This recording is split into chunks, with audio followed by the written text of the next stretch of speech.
If you're still waiting for your narcissistic parent to apologize, stay with me a bit for the next few minutes, because a real apology requires 4 things, and your parent or parents don't have a single one of them. Once you see why, you'll understand what the waiting is actually costing you and how to finally let it go. I'm Jerry Wise, and for over 45 years, I've helped hundreds of thousands of people heal and get their families out of them by practicing self-differentiation, the process of becoming your true self and releasing the false self you were trained to be in your family of origin. I know this is a sensitive place to go, so I'm going to take this video slowly for you. Number 1, wanting an apology from your narcissistic parent doesn't make you weak. And it doesn't mean you failed to move on either. I hear people say it all the time. I should be over this by now. Why do I still care what they think? Why do I still want them to take responsibility for what they did? And I want them to admit what they did, and they say it with shame, like the wanting itself is some kind of flaw. It isn't. What you're really asking for is the most reasonable thing in the world. You want acknowledgement. You want someone to look you in the eye and say, it happened, it was real, and you didn't deserve that, and I am sorry. That's not neediness. That's the part of you that always knew the truth, still asking to be confirmed. Think about the conversation you've rehearsed. You know the one, the moment they finally get it. Maybe it's a phone call, maybe it's in the kitchen table, or at the hospital bedside. They look at you, and for the first time in your life, they understand what they cost you. And the weight you've been carrying since you were small finally lifts from your chest. You've played that scene so many times because it stands in for the one thing you never got growing up, to be seen. So before we go any further, I want you to set down the shame about wanting it. You were a child who needed something every child deserves, and the adult you are today is still quietly holding that child's hand, waiting for someone to come make it right. Number 2, let me share with you why narcissistic parents can't give you that apology. I know the hope that they're right on the edge of getting it, that they just need a little more time, or the right words from you, or one more honest conversation. The hope is exactly what keeps people stuck for decades. A real apology requires 4 things. It requires them to see you as a separate person with your own feelings and your own inner world. It requires them to step outside of their own version of reality long enough to imagine yours. It requires them to feel what you felt. And it requires them to admit that they, not you, caused the harm. Your narcissistic parent does not have those 4 things available to them because the entire family system was built to protect them from ever having to realize these things or to do any of those. That's why every attempt always goes the same way. You come in carrying your pain, hoping this will finally be the time, and somehow by the end, the whole story has flipped. And you're the one who's too sensitive. Now you're the one rewriting history. Now you're the one apologizing for bringing it up, for even asking for an apology, for being dramatic, or hurting them by naming what they did, or in their mind, lying about what they did, or misunderstanding what they did. That's the system doing exactly what it was designed to do. Keep the focus off of them and keep the blame on others, and particularly on you. And if there was a second parent, the quieter one, let's say, the one who wasn't as bad, notice that they never made it right either. Oftentimes, the enabling parent doesn't make it right. Often they may be filled with shame and guilt and just can't do that. They kept the peace. They told you to let it go because the system needed them to. Many times that enabling parent might even say, well, your mother, I know, feels bad about how she treated you. And the mother may say, well, your father, I really know he loved you, and I'm sure he feels bad about what he did. Those are kind of sideways apologies. We have been standing under a tree for years, waiting for it to give you fruit, but it was never able to grow. Number 3, as long as you're waiting, you're still emotionally pursuing narcissistic parent.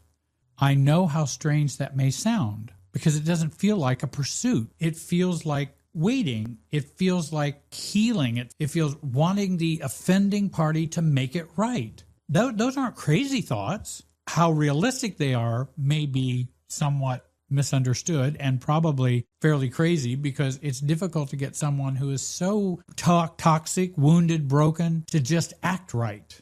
But look at what the waiting actually does. It keeps a door propped open inside you. It keeps a piece of your attention permanently pointed at them and what they might say someday, who they might become someday, whether this will be the year they will finally change and be remorseful and apologize and see the truth about your childhood. And this is what I really need you to hear. And I want to say it carefully. For a lot of people, going no contact is necessary. Sometimes putting a real distance between you and your family is the most protective, the most loving thing you can do for yourself. And for many people, it's the very thing that finally gave them the safety, the space to start healing. I would never take that away from anyone, but we still have to be honest about what distance can and cannot do on its own. You can block every number, move 1,000 miles away, not speak to them for 10 years, and if you're still waiting for them to make it right, a part of them is still living inside you. They still have a seat at the table of your inner life. The distance can protect your body and your day-to-day peace, but by itself, it doesn't end the waiting, because the apology has become the last thread trying to hold you to the family, and you're the one holding the other end of it, refusing to let it go, because letting go feels like letting them win. I know so many times I was always concerned about, but it's just not fair. It's just not just if I don't get an apology and they don't realize this. Well, the world is not always just and fair, and we do have to accept that, unfortunately. What I did find was that in many people's lives in which maybe an apology did come, they had worked hard enough to where it really didn't matter. And then when a parent apologizes, if they do, you can say, while I don't really require your apology, I am grateful that you have given me that apology, and I appreciate that, but it really is neither here nor there. And that's the spot I wanted to get to. That if I got an apology, that'd be fantastic. But I'm not dependent on it. You handed them the key to your peace when you hold on to wanting and needing that apology and for them to see the light. And you've spent years waiting for them to walk over and unlock the door for you.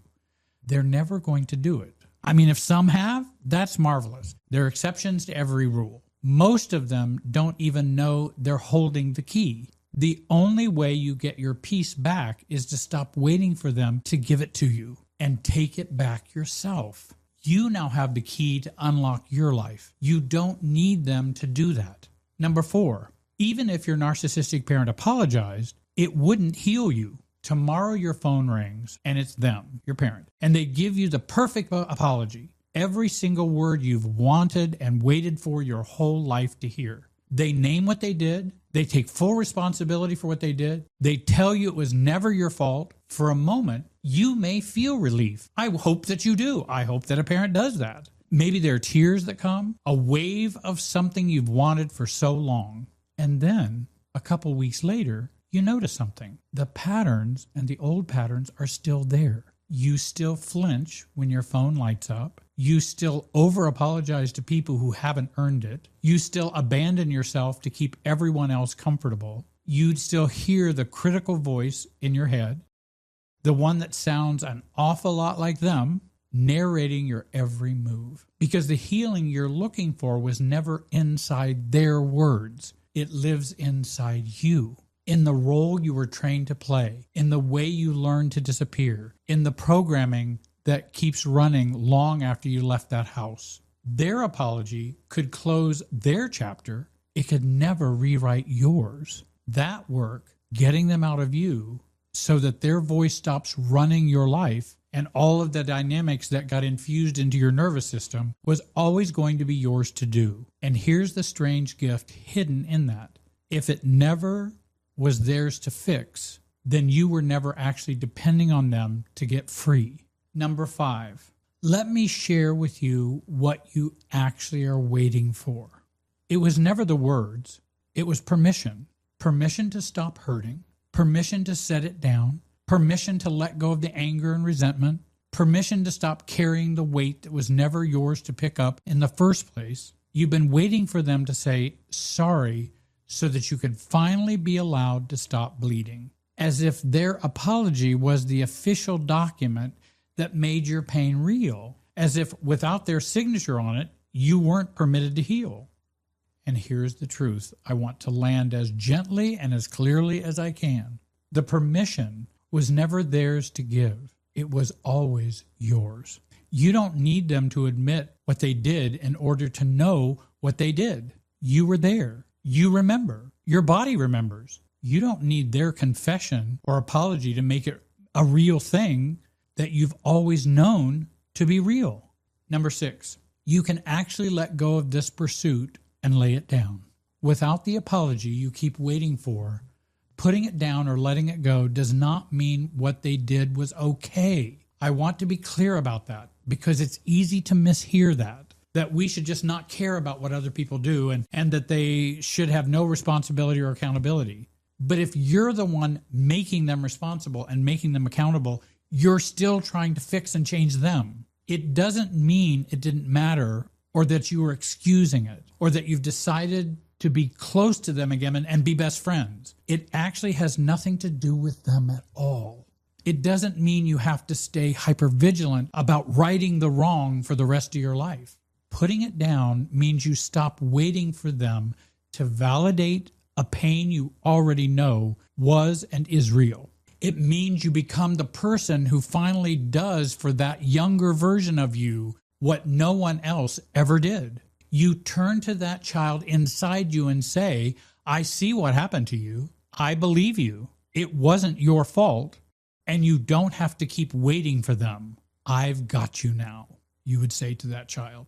That is where the real work begins. Not in managing them, not in managing others, not in waiting on them, not in one more circular conversation about the past with them, but in getting them out of you, out of your nervous system, out of your self-talk, out of your circuits in your brain, out of the way you move through every relationship so that their voice no longer runs your life. There's a name for that work. It's called self-differentiation, separating who you are from the self they trained you to be. And that's not something they can ever hand to you. It's something you build from the inside. It's your choice. It's a choice that you make time and time again from here on. And I'll be honest with you, that work's not easy. It can be hard at times. And it's not work most people know how to do on their own. I didn't. I did need help.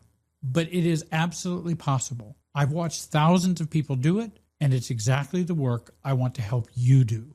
If you're ready to finally break free and start living free with clarity, peace, and a grounded connection to your true self, then join the Road to Self program. Many who've joined say it was the missing piece in their healing journey, the step that finally helped them get their family out of them and stand strong as their true self. If you're not sure if the Road to Self program is for you right now, then start with the free 84-minute self-differentiation training. Over 50,000 people have joined the free training as their first step. Click the links in the description to get started. Don't forget to subscribe. Hit the bell icon so you never miss a new video. I want to thank you for watching. Have a great day and be wise.